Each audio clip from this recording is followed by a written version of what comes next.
Hi, Judd here. I'm going to make a cake, and instead of spending twice the amount for a gluten-free cake mix, I decided I'd get some all-purpose gluten-free flour and make it from scratch.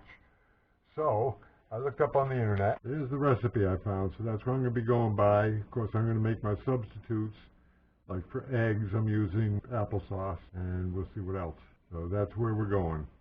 King Arthur gluten-free all-purpose flour measures 1 to 1. 1 and 2.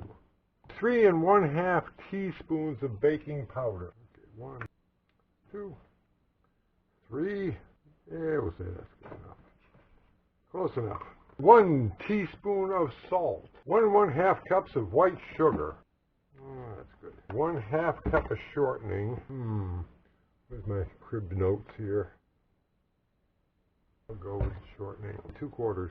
1, 2, 3 eggs. These are eggs. One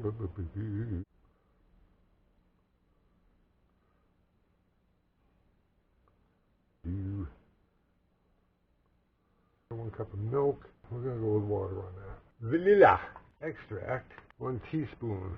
Everything here on this one is teaspoons. Boom. And more. Now what else we're going to do of this Sicilia lemon juice, which is the best lemon juice ever. And I think I will put in that much. That was half full, about 1/8 cup. And I think that's everything now.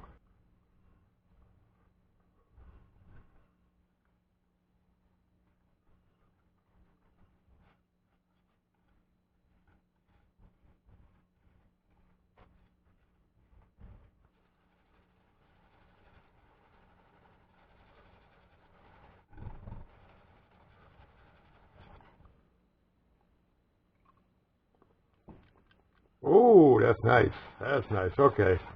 We're golden. We're golden. That tastes good. Mmm. Mmm. Yep. That's good.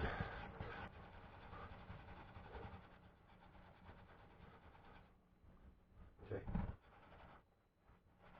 Good. Now, we're going to let that. Oh, that's good. We're going to let that sit there for 10 to 15 minutes, just to let that sort of nurture all together. Let the oven warm up, then we'll cook it.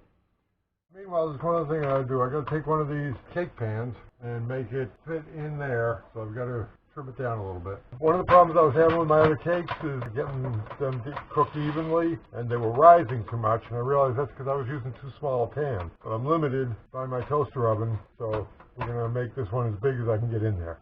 Okay, the chime has rung. Let's see what we got here. I think it's a little underdone.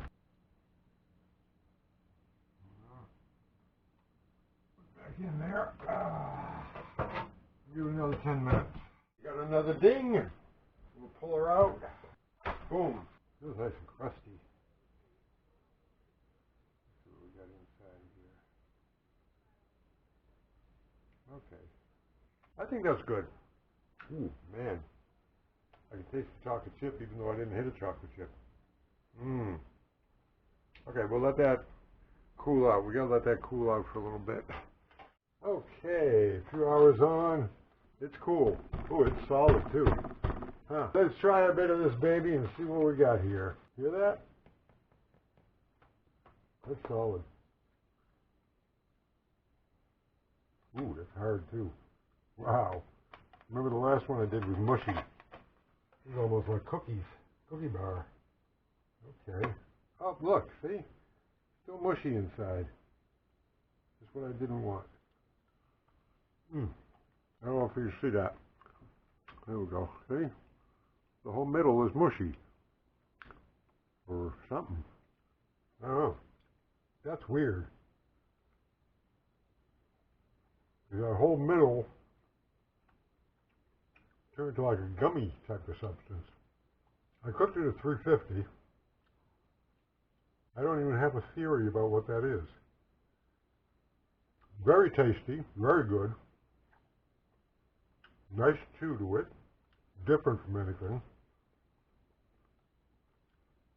We'll have out to see how it sits in my stomach. I mean, that gummy stuff in the middle, I'm thinking might land pretty hard in my stomach. But it definitely tastes good.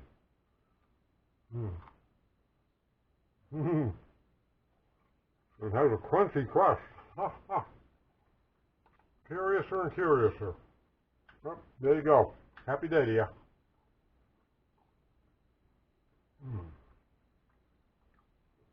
The bottom of it's a little gooey too. Interesting.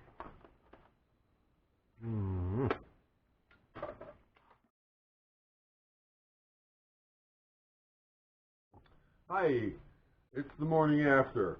I've recooked this, a piece of this, twice, 20 minutes a shot, and it has still failed to cook this bit in the middle here. And it still tastes good. More crunchy now. But you can see I cut one open here, and it's this rubbery layer. And my best guess is that that is the applesauce that I used as an egg substitute that just didn't, I don't know, separated out or something and congealed or something, became something else. So I don't have a solution for that. It's not a matter of being undercooked. It's a matter of it didn't work. So, while it's all edible and everything, not exactly the cake I was hoping for.